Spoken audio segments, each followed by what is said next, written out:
Throughout history, people have faced cruelty, prejudice, and ignorance. And yet, every time hate rises, so does the opportunity for strength. Racists believe their words and actions diminish others. What they don't realize is that their hatred actually provides a chance for empowerment. Their insults, their exclusion, their discrimination, it all becomes fuel for growth if we choose to see it through the right lens. The Stoics of ancient Greece and Rome faced oppression, exile, even slavery, and still, they taught that the greatest freedom is not what happens outside of us, but the mastery we hold within. The Stoic approach to racism, then, is not to let it poison our peace, but to use it as a fire in which our character is forged. In this discussion, we'll explore how hatred can be transformed into resilience, how cruelty reveals the weakness of those who wield it, and how every racist encounter is a chance to build strength, patience, and wisdom. By the end, you'll see why what racists think is power over you actually becomes the very edge you carry with you through life. Part 1: The hidden weakness behind hate. The first truth is this: hate reveals more about the hater than the hated. Seneca once said, "All cruelty springs from weakness." Racism is not strength. It is insecurity dressed up as power. When someone belittles you for your race, they are displaying the poverty of their own soul, the fragility of their own mind. This is why racists seek reactions. Their words are meant to destabilize, to provoke, to draw you into anger. But when you remain calm, when you refuse to give them that satisfaction, their cruelty collapses in on itself. Your composure becomes a mirror that reflects their weakness. Marcus Aurelius, the philosopher-emperor of Rome, wrote, "The best revenge is not to be like your enemy. To rise above hate is not weakness, it is the truest strength." Part 2: Turning racism into your edge. The Stoics believed that obstacles are not barriers, they are the path itself.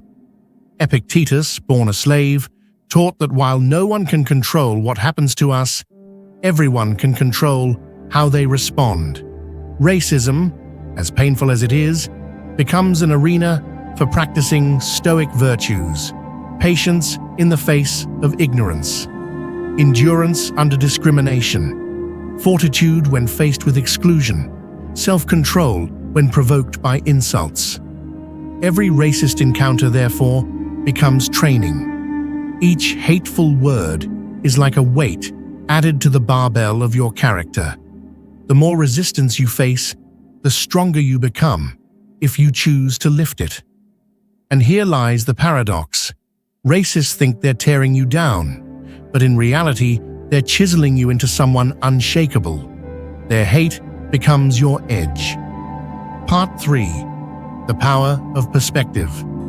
The Stoics insisted that events themselves are not good or bad, it is our judgment that makes them so. Racism is undeniably harmful, but how we perceive it changes what it does to us. If we see it as a curse, we suffer twice, once from the insult and once from our own anger.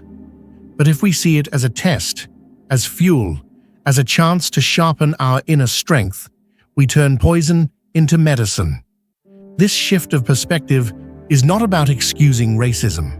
It's about denying racists the victory of your peace. They may control the insult, but you control the meaning.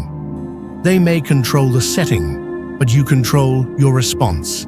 And in that control lies freedom. Part 4: Modern lessons from ancient wisdom. How does this apply today? Let's break it down. In the workplace, when overlooked for a promotion or treated unfairly, you can let bitterness consume you, or you can use the experience to sharpen your excellence until your work speaks louder than prejudice. In social life, when excluded or mocked, you can allow shame to isolate you.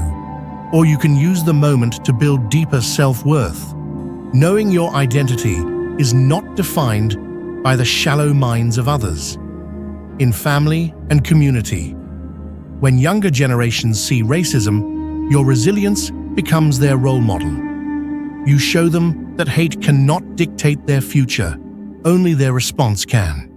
In mental health, by reframing racism as an opportunity for growth, you protect your mind from being poisoned by bitterness.